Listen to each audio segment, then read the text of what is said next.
Merry Christmas, mga kababayan.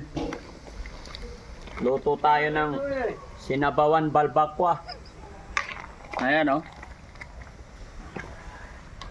Kasi Christmas party nila, mga kababayan.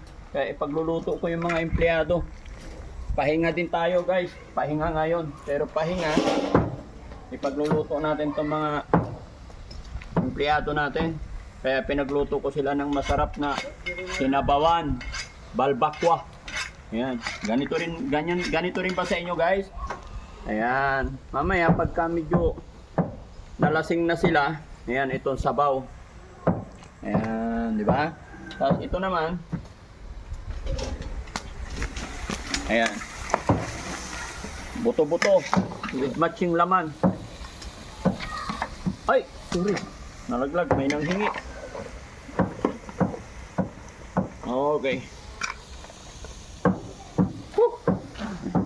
Shoutout sa inyo lahat, mga kababayan. Merry Christmas po. God bless po sa atin lahat. Mag-iingat po tayo parati, no?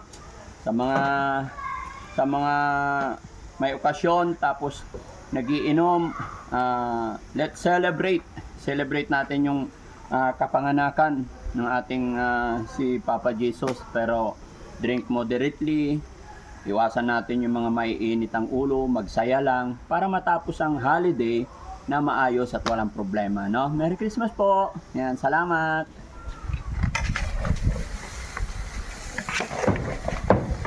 Okay. Akala ko nga day off ko ngayon. Kaya lang, nakita ko